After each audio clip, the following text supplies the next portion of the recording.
Welcome to this quick guide on how to disconnect a financial connection in Docket. Start by logging into your Docket account. If you're a business employee, click on the Accounting tab and select your business name. For accounting team members, click on your avatar icon at the top right, select Switch to Accountant View, then find and enter your business on the dashboard.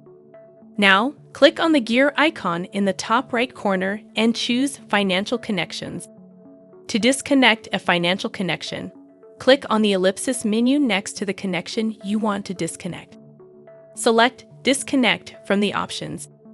A confirmation message will ask if you're sure you want to disconnect the financial institution.